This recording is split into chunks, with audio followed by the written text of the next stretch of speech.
It's all about the title race for Liverpool when they face Manchester United, whose immediate future looks all doom and gloom.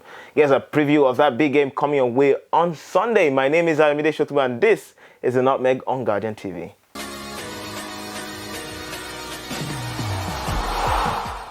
Thank you for joining the show, Nutmeg.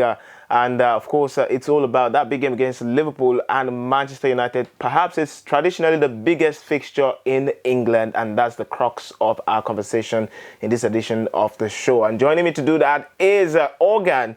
Hogan is a Man United fan. Hogan just watched the Chelsea-Manchester United game, and I'm sure he has a lot to say about it. But first, I'd like to start with Liverpool, right? Because they won against Sheffield, and it's not particularly the best of performances, but that's been the story of their season. They've not particularly played so well, or they've not played the best football, but they always nick victories. Yeah, of course, you look at that Liverpool team and you see hunger in the players. They strive to, get the result one way or the other. You keep playing the game, playing the pattern, Each time club brings in a player, it's an improvement from the player who was in the game before and to that which has been brought in. And they keep pushing, keep doing that thing that they do, and they get the result. And they have quality, don't they? I mean, Mohamed Salah looked subdued in that game. But the other players, and this is why I think particularly Liverpool have been the favourites so far. Of all the three teams in the race, talking about City and Arsenal joining them also in a three-horse race, I've always felt, even from the start of the season, that Liverpool had much more firepower. And that reflected in yesterday's game. Luis Diaz is the regular guy who's always wreaking havoc. But then it was Cody Gakpo, it was McAllister, who's been a consistent player for them in terms of numbers this season. And it was also Darwin Núñez, right? It was these players that stepped up. Mohamed Salah was not the center of attraction, and that's why I feel Liverpool have always been the team to watch. Actually, from the beginning of the season, Mohamed Salah has not been this attraction for the team, as it were. We had Liverpool as a whole. It's a quality of good players. You see, you have there are some games you watch Liverpool play and you expect Mo Salah to be the best, yes. But it's nothing to write home about. Then you find Elliott coming in. You even find Diogo Jota, who's injured at the moment. Gakpo, Diaz, Núñez. You just mentioned these players and they are superb at each games you find them.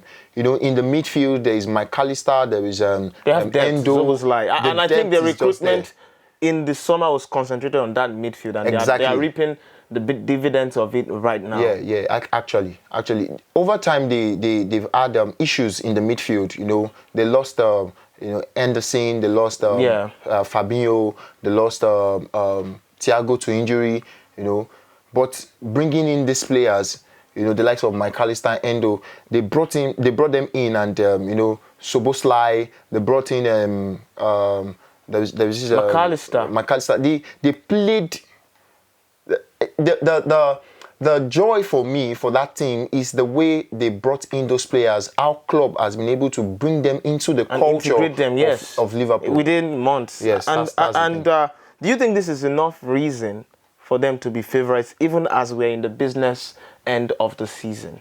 Yeah, from I think about 2-3 seasons ago, they've always been the conversation, in the conversation of who will win the league. Outrightly from the beginning of the season, we just say Manchester City is number one, but Liverpool has always been the contender against them for about the last 5 seasons. Yeah. They were always there, 1 to 3, 1 to 4. They've always been there. So we're expecting something, and which is what we see.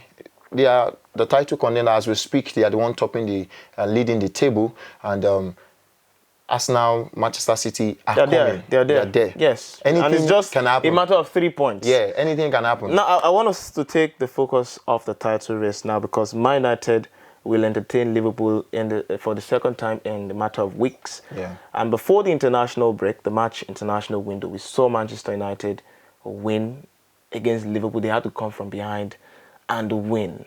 But against Chelsea some nights ago, what we saw looked more like the story of the season for Man United. Because that game, they started on the back foot, 2-0 down as at 20 minutes in the first half. And then they came back. And then they lost it again, surrendering that lead. How, as a Man United fan, do you feel about all that? Well, it was disgraceful, I must say.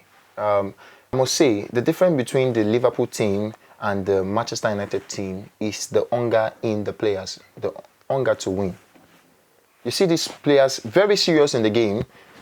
Yesterday, while we were watching this match, Manchester United, Chelsea, 3-2, 5 minutes to go. And we have Marcus Rashford strolling in the pitch. I knew you were going to talk about Marcus Rashford. Of course, strolling in the pitch. The marking was not starting from the front. The pressing was not from the front, it was from the midfield. So already 3 players are gone, are out of the game.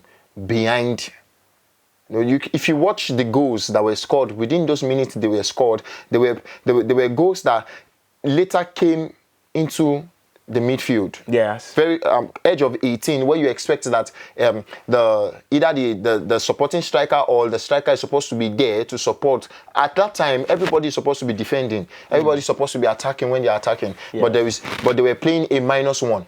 You understand? So, hunger. But you don't see a Liverpool side play like that. But where do you go from here now? Right? The future of Erik ten Hag is in question. The new the Ineos team have come, and there's been so much of question marks, so many names has been linked to the Man United job.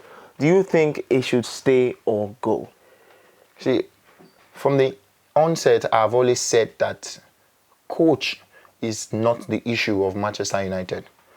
The Manchester United's issue started from the board, and now we have been able to rectify that of the board. I know the new owner has been doing a very serious job. Do you think that it's rectified? Yes, are you confident gradually, about that? gradually, the people that have been appointed and that will still be appointed, that we can see all over being appointed, we can see that these guys are competent enough. They function well in Manchester City. They function well in Newcastle, in Southampton. So we see these guys coming together. Now for Erik ten Hag, because the decision will be made in the summer as we expect. In one word, do you think he stays or he goes? I do not know what will be the outcome. But I want him to stay. As a fan of Man United that I know you are, what choice would you be leaning towards? I'll be leaning towards Ten Hag staying. Okay. And the reason is because we've had coaches with pedigrees and over time, and this has always been the result. You try your best in the first season, the second season, it looks like everything is crumbling. The third season, you end up getting your sack. So I believe that Ten Hag should be giving one more season with the new board and new set of players. New set of players, and these players, they give us, the new set of players give us what the coach wants. The board gives the coach what he wants, not that you make a list and you are giving him the C list. You understand? Okay. But now we have the match in perspective. The last time these guys faced, we know what happened. It was the same scoreline between Chelsea and Man United, just that Man United was the winner on the day and it was in the FA Cup. But in this one now, Man United are more dead in the water. I imagine Liverpool are the favourites because they are chasing the title. Of course, for the past 7 seasons, Liverpool has always been the favourite any time they want to play with Manchester United. Of course. And if you trace back to a season ago when we had this encounter, they defeated Manchester United about 7. That was just a year ago. Yeah, a year ago. So last season it was. So I'm expecting, as a Manchester United fan, I like to complain. I'm expecting a miracle if Manchester United will defeat Arsenal, defeat Liverpool, at least for Arsenal's sake. So you favour I favour Arsenal to win the league. So interesting. I'm seeing Manchester United doing the job in quote for them. Okay. That's the prediction from Hogan. And we have to end the show somewhere around here. Thank you very much for watching. The game in perspective is one to watch, and we're sure we'll be following the title race as well as the season winds down. Thank you very much for watching. You can be part of our community here. It's Guardian Nigeria on YouTube, and you can also tap the notification bells on YouTube to get all our latest contents. My name is Ayomide. Thank you very, very much for watching. I'll see you next time. Glory, glory, Man United.